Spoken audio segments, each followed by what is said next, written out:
بسم اللہ الرحمن الرحیم۔ السلام علیکم ورحمۃ اللہ وبرکاتہ۔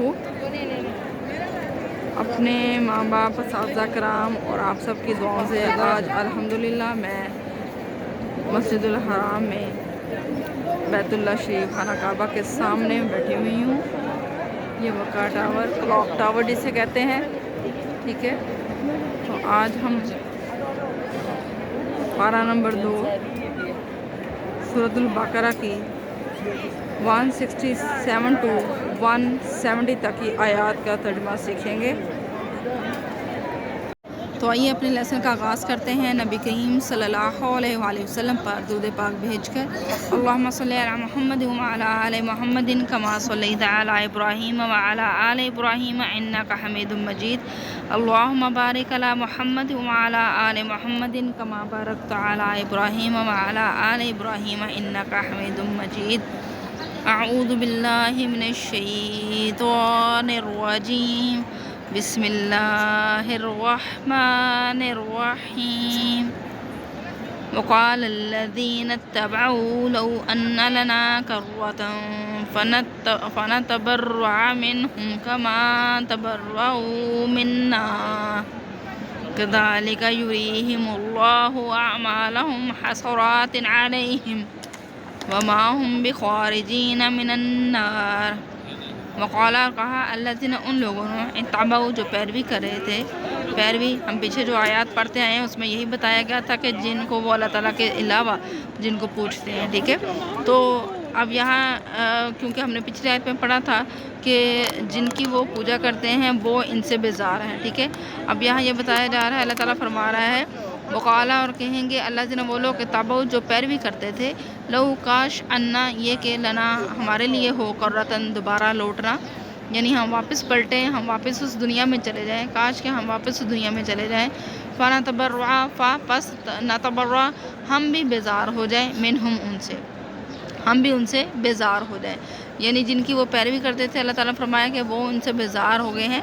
تو اب اللہ تعالیٰ یہاں فرما رہا ہے کہ جو پیروی کرنے والے ہیں، جو پوجا کرنے والے ہیں، یعنی جو مشرک لوگ ہیں، وہ پھر اس دن یہ خواہش کریں گے کہ کاش کہ ہم واپس دنیا میں لوٹ کر جائیں اور ہم بھی ان سے بیزار ہو جائیں، ٹھیک ہے، بیزار ہو جائیں۔ فنتبرع، پس نتبرع، ہم بیزار ہو جائیں، منہم، ان سے، کما، جس طرح، تبرعوا، یہ بیزار ہوئے، منا، ہم سے۔ کذالک، اسی طرح، یریہم، ان کو دکھائے گا، اللہ، اعمالہم، ان کے اعمال، حسرات، حسرت، یعنی افسوس کا باعث، علیہم، ان پر افسوس کا باعث یا حسرت کا باعث بنا کر اعمال دکھائے گا، یا اللہ تعالیٰ ان کو اعمال دکھائے گا جو ان کے لیے حسرت کا باعث ہوں گے، ٹھیک ہے۔ کذالک، اسی طرح، یریہم، ان کو دکھائے گا، اللہ، اعمالہم، ان کے اعمال، حسرات، حسرت بنا کر یا باعث حسرت بنا کر، علیہم، ان پر، وما ہم، اور نہ وہ، بخارجین، نکلنے والے ہوں گے، من النار، آگ سے، اور وہ آگ سے نکلنے والے نہیں ہوں گے۔ خارجہ کا مطلب ہوتا ہے نکلنا، اور خارج یہ علی کے ساتھ یہ فاعل کے وزن پر ہے، تو اس کا مطلب ہوتا ہے نکلنے والا، ٹھیک ہے۔ وما ہم، اور نہ ہی وہ، بخارجین، نکلنے والے ہوں گے، من النار، آگ سے، اور وہ آگ سے نکلنے والے نہیں ہوں گے، یا وہ آگ سے نہیں نکل سکیں گے۔ یا ایھا الناس کلوا مما فی الارض حلالا طیبا ولا تتبعوا خطوات الشیطان انہ لکم عدو مبین۔ یا ایھا الناس، اے لوگو، کلو، کھاؤ، مما، اس میں سے جو، فی الارض، زمین میں ہے، حلالا، حلال، طیبا، پاکیزہ، حلال اور پاکیزہ طریقے سے کھاؤ۔ اے لوگو، جو زمین میں حلال ہے اسے کھاؤ، طیباً، اور پاک طریقے سے۔ حلال، جو اللہ تعالیٰ نے چیزیں حلال قرار دی ہیں وہ انسان کھا سکتا ہے، ٹھیک ہے۔ جو حرام ہے وہ تو کسی صورت بھی نہیں کھا سکتا، سوائے کسی بہت زیادہ ایمرجنسی جس میں انسان کی موت واقع ہونے کا اندیشہ ہو، تو پھر اس کو اجازت دی جاتی ہے کہ وہ حرام چیز بھی کھا سکتا ہے، ٹھیک ہے۔ لیکن حلال چیز اللہ تعالیٰ نے حکم دیا ہے کہ وہ کھائے۔ اب طیباً کا مطلب کیا ہے؟ جس طریقے سے حلال کھانے کا حکم دیا گیا ہے۔ اب جیسے روٹی حلال ہے، لیکن اس کا مطلب یہ تو نہیں کہ آپ روٹی کسی سے چھین کر کھاؤ، ٹھیک ہے۔ تو طیب کا مطلب کہ نہ حق نہ کھاؤ، ملاوٹ کر کے یا حرام کسی سے چھین کر کسی کا حق مار کر یا اس طریقے سے کہ زکوٰۃ نہ دیتے ہوئے، ٹھیک ہے، جب آپ زکوٰۃ نہیں دیتے تو آپ کا حلال مال بھی جو ہے وہ حرام ہو جاتا ہے، یعنی ناپاک ہو جاتا ہے۔ تو یہ اللہ تعالیٰ فرما رہا کہ اے لوگوں، زمین میں جو کچھ ہے وہ حلال اور پاکیزہ طریقے سے کھاؤ، ٹھیک ہے، یا زمین میں جو بھی حلال ہے اسے پاکیزہ طریقے سے کھاؤ۔ جہاں کہیں بھی اللہ تعالیٰ نے یہ رزق کھانے کی ذکر کیا ہے، وہاں اللہ تعالیٰ نے حلال اور طیب دونوں کا لفظ زیادہ تر یہی استعمال کیا ہے، یعنی حلال تو ہے ہی ہے، یہی فرمایا کہ زمین میں حلال چیزیں کھاؤ، اور پھر ساتھ میں یہ کہ پاکیزہ طریقے سے۔ ولا تتبعوا، ولا اور نہ تتبعوا پیروی کرو، خطوات الشیطان، خطوات کا مطلب ہوتا ہے قدموں کے نشانات، ٹھیک ہے، شیطان کے قدموں کے نشانات پر نہ چلو، یعنی شیطان کے نقش قدم پر نہ چلو، یعنی شیطان کی راہ نہ اختیار کرو، ٹھیک ہے، ولا اور نہ تتبعوا پیروی کرو، خطوات الشیطان، شیطان کے نقش قدم کی، شیطان کے نقش قدم کی پیروی نہ کرو، یا شیطان کی راہ کی پیروی نہ کرو، یا راہ اختیار نہ کرو، ٹھیک ہے۔ انہو بے شک وہ لکم تمہارا عدو دشمن ہے، مبین واضح کھلا روشن، مبین کے معنی کئی آتے ہیں، مبین سے بین لفظ ہے، بینات ہم نے پیچھے پڑھا ہے، اس کا مطلب واضح یعنی جو کھلی کلیئر ہو، کلیئر کا، ٹھیک ہے نا، اور اسی لحاظ سے اس کو روشن بھی کہا جاتا ہے، یعنی جس میں کسی چیز کی شک کی گنجائش نہ ہو۔ تو اللہ تعالیٰ یہ بتاتا ہے انہ لکم عدو مبین، وہ تمہارا کھلا دشمن ہے، واضح دشمن ہے، اس میں کوئی شک کی گنجائش نہیں ہے۔ انما یعمرکم بالسوء والفحشاء وان تقولوا علی اللہ ما لا تعلمون، انما بے شک یعمرکم وہ تم کو حکم دیتا ہے، بالسوء برائی کا، یعنی کون؟ شیطان تمہیں حکم دیتا ہے، یعمرو امر ہے اس میں لفظ جس کا مطلب ہوتا ہے حکم، حکم کا مطلب تمہیں حکم دیتا ہے، بالسوء برائی کا، والفحشاء اور بے حیائی کا، وہ تمہیں برائی اور بے حیائی کا حکم دیتا ہے، بری باتوں کا، بے حیائی کا حکم دیتا ہے، وَأَن تَقُولُوا اور اس چیز کا یہ کہ تقولو تم کہو، علی اللہ اللہ پر، ما لا جو نہیں، تعلمون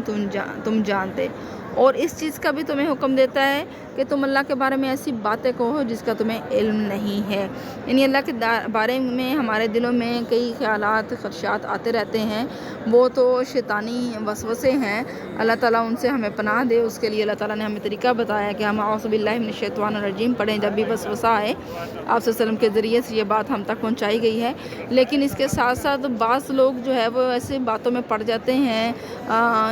کیا آپ کہہ سکتے ہیں کہ اس کا علاج نہیں ممکن، یا فلاں نہیں ہو سکتا، یا اللہ تعالیٰ کے بارے میں نعوذ باللہ جادو ٹونے کے لحاظ سے باتیں کرتے ہیں کہ جی فلاں ہو گیا وہ ہو گیا، بلا شبہ جادو برحق ہے، لیکن اللہ تعالیٰ سے زوراور کوئی چیز نہیں ہے، ٹھیک ہے نا، تو مطلب ہو سکتا ہے میں آپ کو ایکسپلین نہیں کر پا رہی، لیکن آپ لوگ ماشاءاللہ سے سب سمجھدار، آپ جان رہے ہیں اس معاملے میں کہ اللہ تعالیٰ کے بارے میں ایسی باتیں کہہ دیتے ہیں جو کہ انسان کو نہیں کہنی چاہیے، تو یہ سارا کام کس چیز کا ہے؟ شیطان کا۔ وَإِذَا قِيلَ لَهُمُ اتَّبِعُوا مَا أَنزَلَ اللَّهُ قَالُوا بَلْ نَتَّبِعُ مَا أَلْفَيْنَا عَلَيْهِ آبَاءَنَا أَوَلَوْ كَانَ آبَاؤُهُمْ لَا يَعْقِلُونَ شَيْئًا وَلَا يَهْتَدُونَ۔ وَإِذَا اور جب قیلا انہیں کہا جاتا ہے،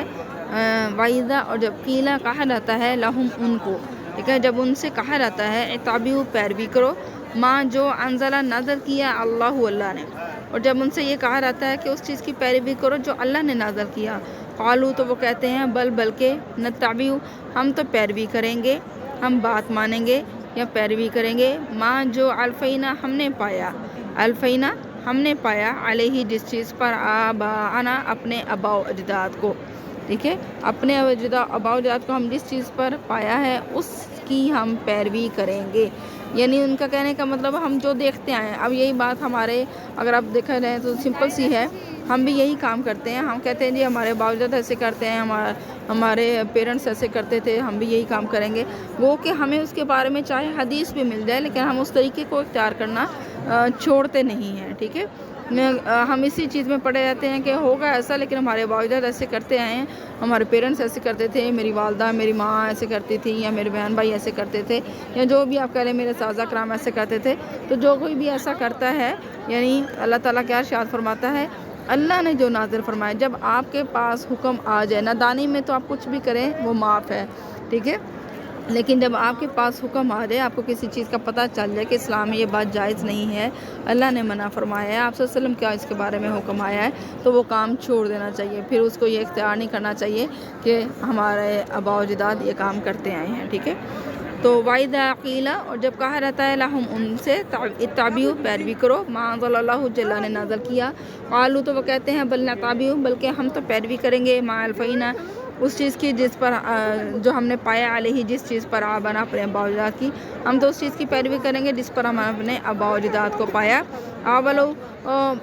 کیا ولو اور اگرچہ کانا تھے آباہم ان کے آباء و اجداد لا یعقلون نہیں عقل رکھتے، شیئن کچھ بھی، ولا اور نہ یہتدون وہ ہدایت یافتہ تھے، نہ ہی وہ راہ پر تھے۔ تو اللہ تعالیٰ فرما رہا ہے کہ کیا اگرچہ ان کے آباء و اجداد جو ہے وہ عقل بھی نہیں رکھتے تھے کسی چیز کی اور ہدایت پر بھی نہیں تھے، یعنی کہ اس کے باوجود بھی اللہ تعالیٰ فرما رہا ہے کہ اگرچہ ان کے آباء و اجداد جو ہے وہ کسی چیز کی عقل نہیں رکھتے تھے اور نہ ہی وہ ہدایت یافتہ تھے، نہ وہ ہدایت پر تھے، بھٹکے ہوئے تھے، اس کے باوجود کیا وہ پیروی کریں گے، ٹھیک ہے۔